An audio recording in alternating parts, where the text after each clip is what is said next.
I've dropped in a Fusion composition in my timeline. With that composition selected, I'll switch to the Fusion page. I'm going to add in a background node as my starting point. In this video, we're going to be making UI panels that are stickers. To create this effect, we'll need a Blender 3D node. So as we'll be working with mainly a 3D composition, I'm going to start off with the elements I'm going to need. So I'm going to add in a image plane, a merge 3D and a second merge 3D. You don't really need this. I just like stacking them like this. It gives me a sense of control over the elements I'm using. We're going to select the second one and I'm going to click on the render 3D, select this merge one more time and select the camera 3D. I'll take my first merge 3D and connect it to the second one, and all of my elements are going to be connected to this merge 3D. So I'll select the plane and connect it there, and then my 3D renderer needs to join up with my output line here. So I'm going to select this background and then add a merge node and Bob's your uncle. Okay, nothing is visible right now because even though the plane should display as white, the camera is too close. So I'll select my second merge node, activate slot 1 by clicking that little dot, or you can press 1 on your keyboard, and then that will open the 3D viewport in my first viewer. Just gonna move the camera back so I can see what's going on. So I'll start building my UI elements now. I will make all of the assets available should you want to follow along, but you are also free to just use your own elements. I'm going to drag and drop in all of my elements and rename them. So I'm going to speed myself up a little bit.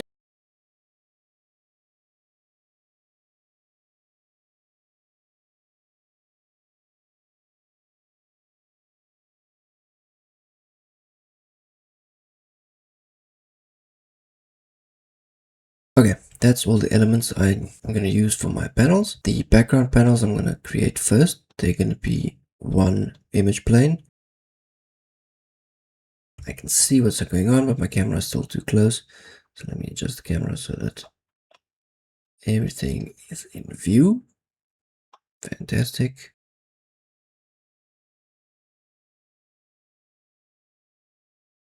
Add a transform. Need this header to be a banner at the top. Okay, that sets up my background. Now each of these are also going to be an image plane. So I'm going to create one image plane first.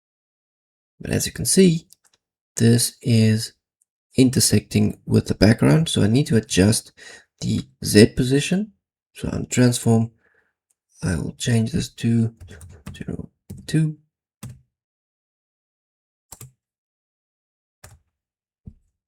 See how far that is. I still want it pretty close.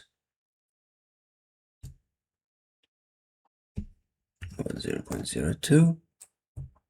Okay, that'll do. Now with each of these elements, we're going to follow the same formula. We'll have an image plane and a Blender 3D, and then animate both the image plane and the Blender. What I'm going to do is I'm going to set my basic animation up on the image plane and the Blender node, and then I'm going to copy and paste that down so that I don't have to repeat the animations each time. Once I've gotten that correct, I will reposition all of my elements to fit the background. So let's get started with our Blender. I'm going to add one by pressing Shift and Spacebar. Blender, add, hold down Shift and drag it onto the line. So let's first see how this is going to bend. Okay, so this is bending top to bottom. That's not what I want, but it is the effect I want. So let's see. I think it needs to be on X, but I need to also change the angle. So it's on the axis of X. Just up that a little bit, and then change the angle so that it's bending forwards but on the sides. Okay, so there you go. Then I'm going to set up keyframes for the Blender. I'm going to have it at 0.5 on frame 30. No, on frame 20 it will be on 0.5. I'll add keyframe. On frame 30 it will be on 0.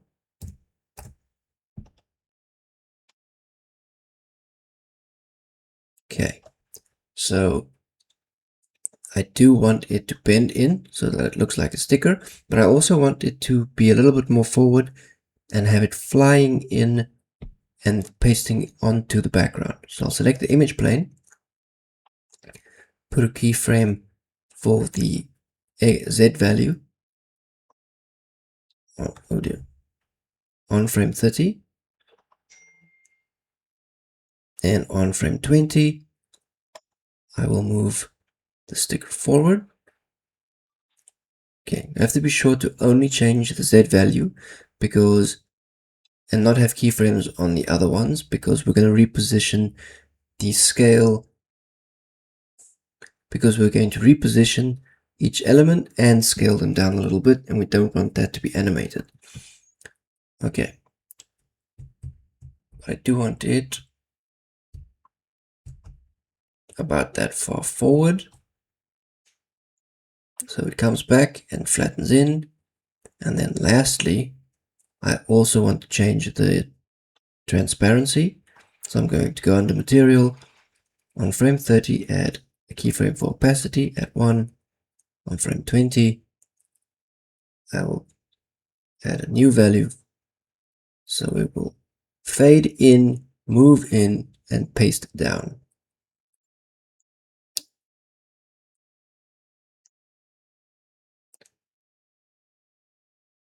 Okay, so that's the basic setup.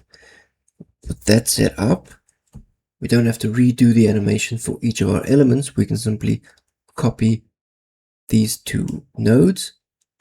So I'm going to copy that, paste.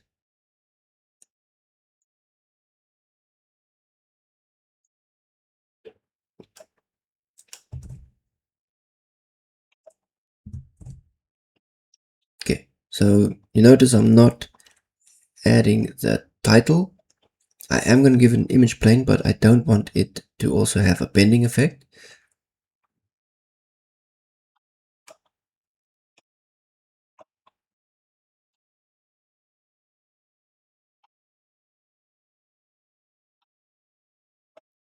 Right. Now I'll position and scale each element to fit my design.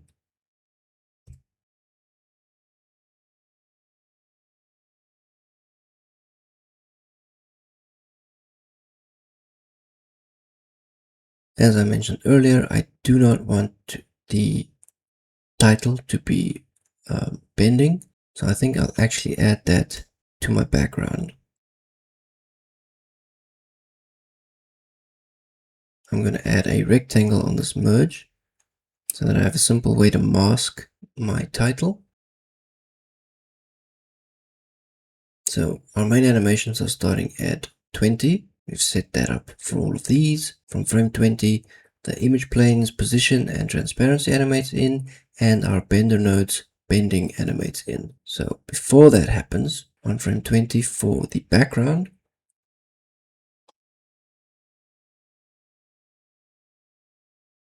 and on frame 15, let this come in. And for the title, we'll move on a little bit ahead. I want this to move. Oh, right. I need to make sure I can see what's going on in the 3D viewport.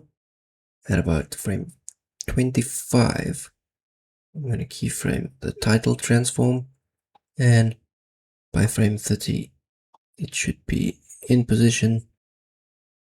Alright, so that's created all of the animation that I want.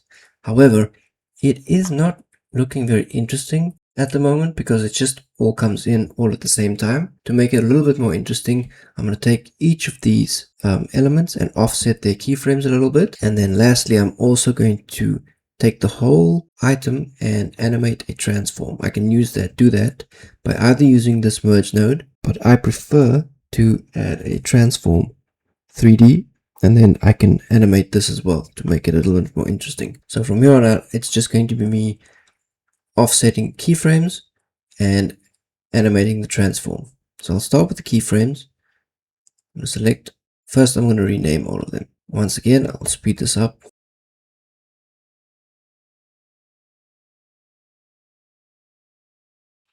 Okay, that just helps me identify my elements in the keyframe panel.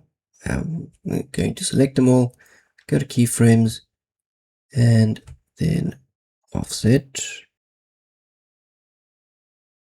Then I'll go to the spline panel, all the elements, press S to just smooth them. So now let's see what's going to happen.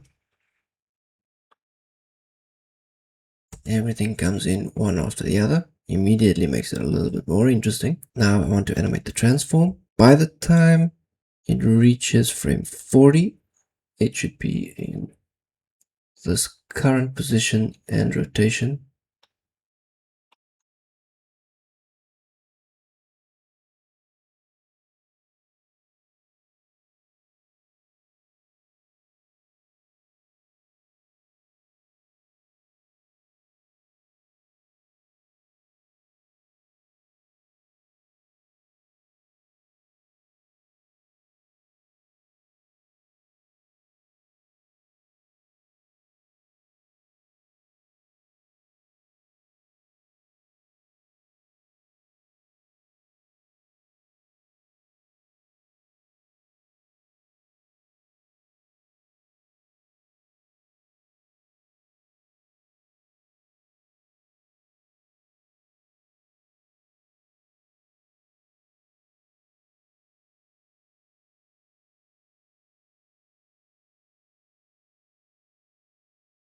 And that should be it. So let's run this through.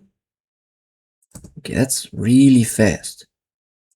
Too fast. Okay, that's way too fast. I like the effect, but I don't like the speed. So what I'm going to do is select my camera, select my transform, select these transforms, and then select all of these. That's all of my animated elements.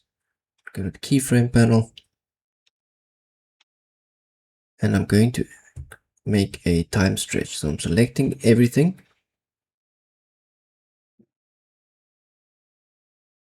and I'm going to select this time stretch. Just stretch this a little bit so that it's not that fast.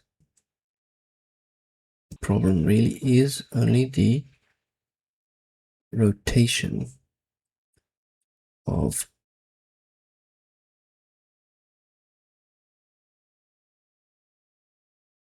take the transform and camera. This is smooth on them. See how this goes.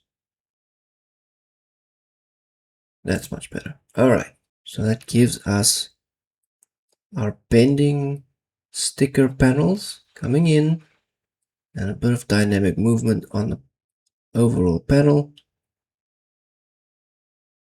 And you can play around with the timing of this and how you want this to happen to your heart's content. The main crux of this video is using the Bendy node to create the sticker effect on separate elements. So that's it for this video. Thank you for watching.